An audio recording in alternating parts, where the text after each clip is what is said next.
Boa noite, o meu nome é João Vitor. No momento, eu sou estudante cursando Análise e Desenvolvimento de Sistemas pelo IFSU Campus de Bagé. E nesse vídeo, a gente vai explorar e realizar alguns exercícios práticos de lógica de programação utilizando a linguagem C. Bem, por que C? Eu acredito eu que C seja uma linguagem bem introdutória, uma vez que ela é simples, mas já que ela não possui muitas bibliotecas ou frameworks, você geralmente tem que implementar as coisas na marra, por assim dizer.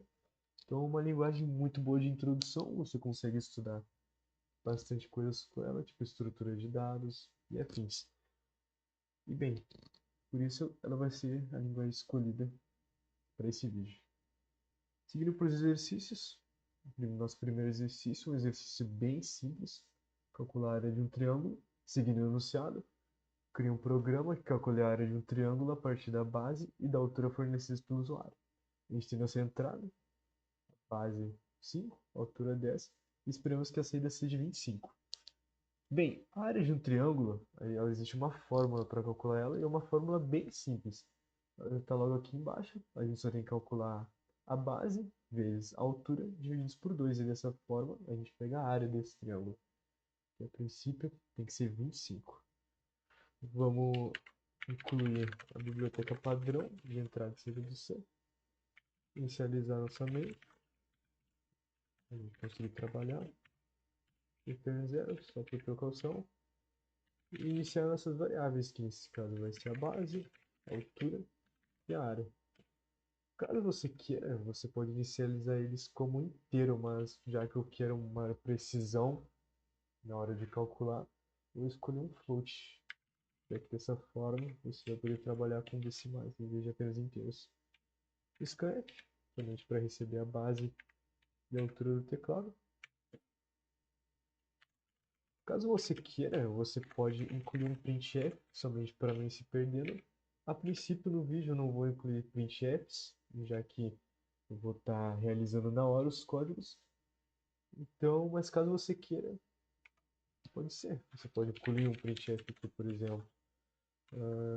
Insira base e altura. Somente para você não se perder. Esse exemplo.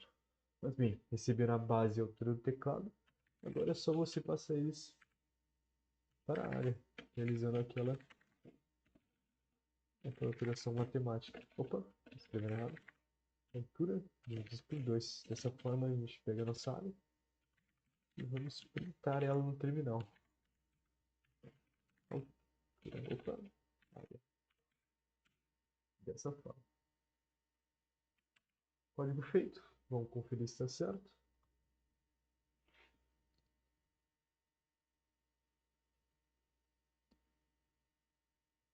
Compilou. Nosso printf apareceu. Pois bem, uma base 10. Vamos fazer igual está no enunciado. Base 5. E altura 10. Ó, 25. Então deu o resultado que a gente esperava. E nosso código já está feito.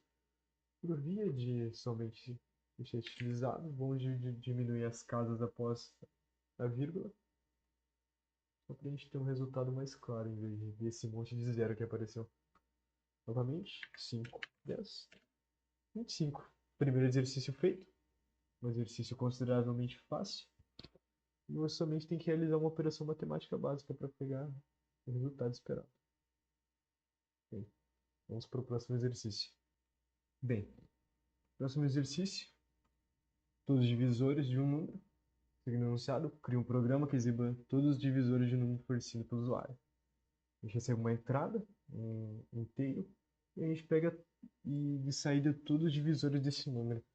A princípio parece ser um exercício bem complicado, mas é consideravelmente fácil também. Vamos incluir nossa biblioteca padrão, criar a main. E agora, a única coisa que a gente vai utilizar vai ser um for com um if alinhado. Vamos ver aqui, inicializar essa variável, pegar ela pelo scanf. Opa.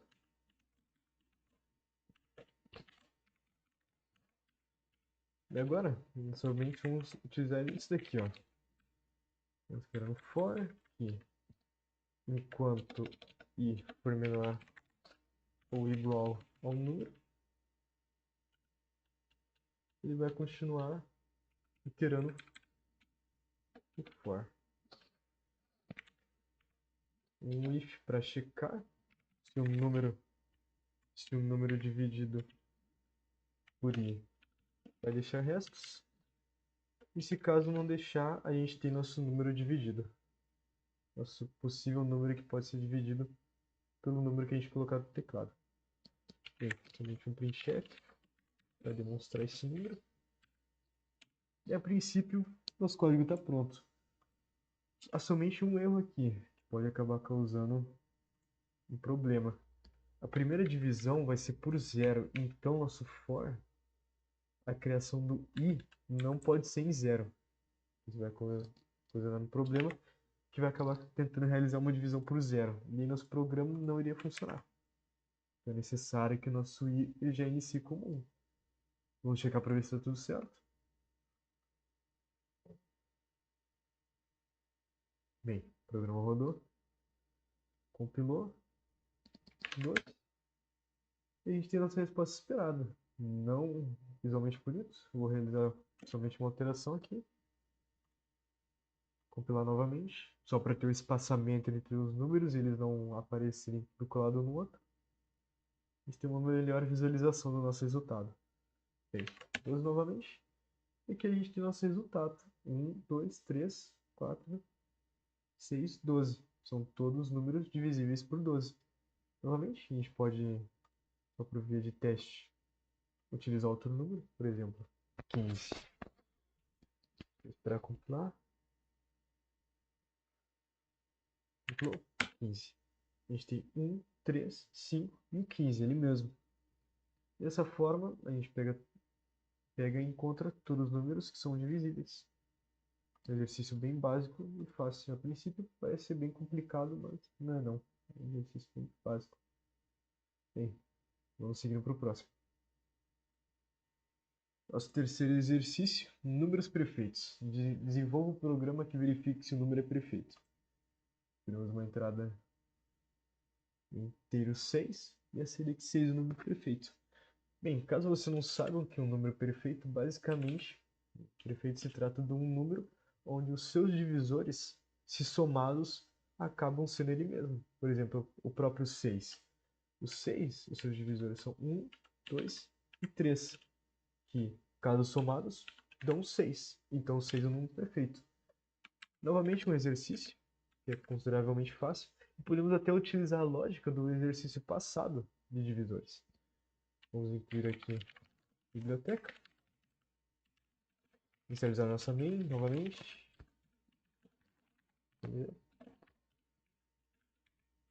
E agora, criar nossa variável número. Vou para o teclado. Praticamente a mesma coisa que o exercício passado. Somente vamos realizar algumas operações diferentes. Número. E agora, o que nós fazemos?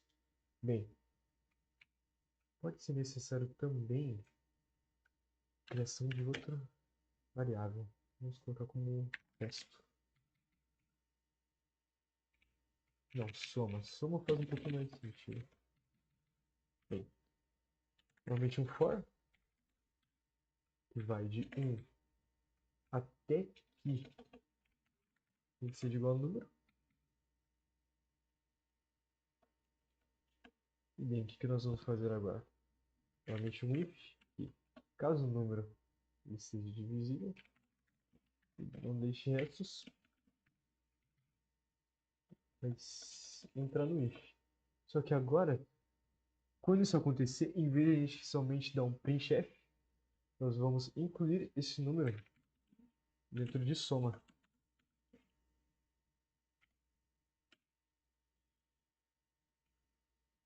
Para que a gente verifique se todas as somas do divisor, dos divisores, vão acabar fazendo com que ele seja igual ao número que a gente colocar pelo teclado. Somente para não acontecer algum problema aqui, a gente vai inicializar a soma como zero, para limpar o possível lixo de memória que tem aqui dentro, e não der nenhum problema aqui na hora que seja incrementado sobre ele. Depois que esse for acabar, vou somente realizar um if. if soma igual a número, então o número é perfeito. E pronto. Caso ele não for perfeito, colocar um else, printf, o número não é perfeito. E tá feito. Novamente um exercício bem básico. Vamos conferir se está certo. Compilar o programa.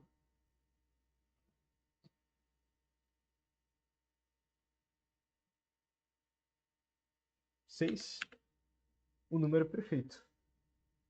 Só ocorreu um problema, que ele no terminal está com alguns erros. Vamos tirar os acentos, só por precaução.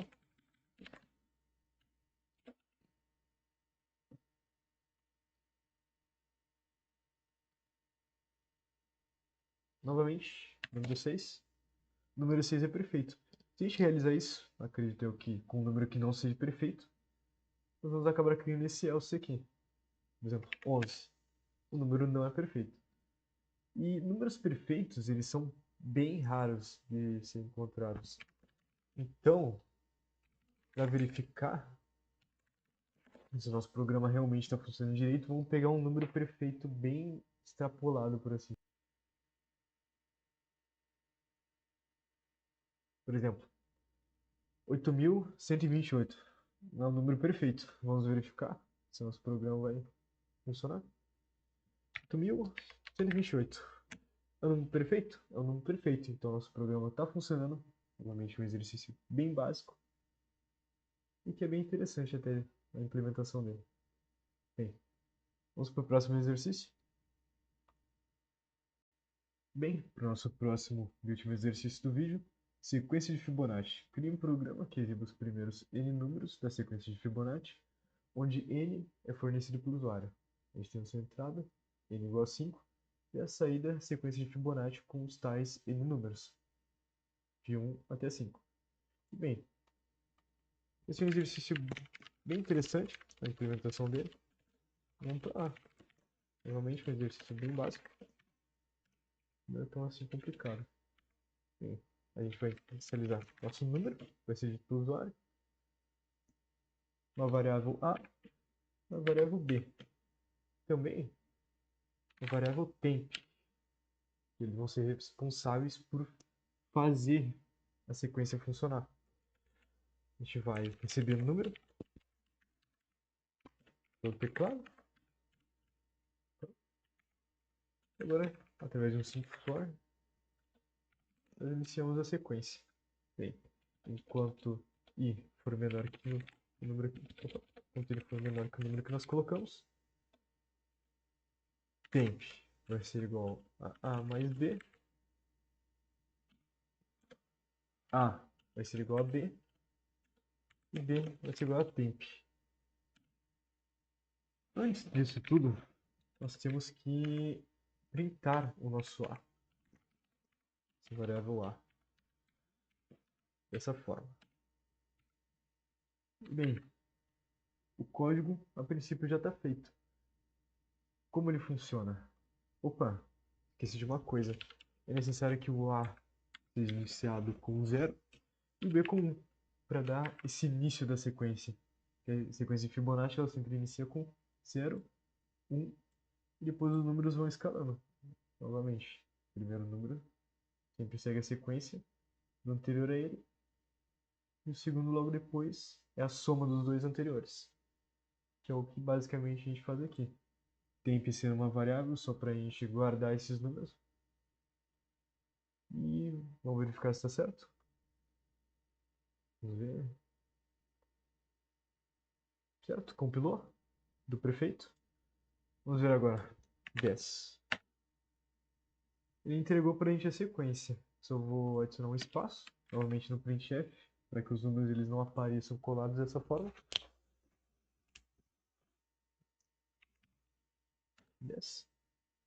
E aqui a gente tem uma sequência. 0, 1, 1, 2, 3, 5, 8, 13. E assim ficou a nossa sequência de Fibonacci. E está feita a nossa sequência. Último exercício feito. Aparentemente, difícil, mas é um exercício bem fácil de colocar. Normalmente com uma implementação bem interessante. Novamente aqui nós podemos colocar um número até mais alto que esse, que vai gerar uma sequência bem mais alta. Por exemplo, vou colocar 50.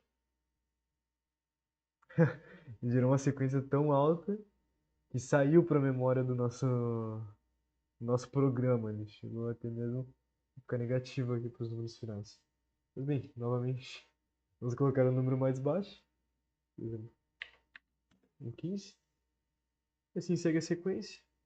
Feito, funciona tudo direitinho. E é isso. Novamente, a maioria dos exercícios mostrados aqui, eles podem ter implementação diferente. É até recomendado que você encontre uma forma diferente de implementar esses exercícios, porque esse que é o legal da programação. Não são as respostas que a gente desenvolve, elas não são únicas. Existem várias formas de realizar isso daqui. Tanto que essa implementação que eu usei para a função de Fibonacci, ela é só uma das que existem. Existem até mais simples que essa, por exemplo. Mas eu preferi utilizar essa para demonstração no vídeo. E bem, caso você tenha seguido junto comigo o código, ou você tenha, por exemplo, só seguido o enunciado sozinho e ter feito essa implementação, o mais importante é que você tenha aprendido, que você tenha entendido o que eu escrevi, ou o que você escreveu, e que tenha funcionado. Geralmente, caso não tenha funcionado, não é ruim que você procure, que você tente entender. Esse que é o importante. O importante é você entender o que está sendo realizado. Não importa se você precisou de ajuda, se você precisou copiar de alguém. O importante da programação é você entender ela. De resto, você escolhe. E bem, esse foi o vídeo. 4 exercícios bem simples. Exercícios de introdução para você que está iniciando na área da programação. Ou para você que está querendo iniciar com C. E bem, vamos chegar no final do vídeo e adeus.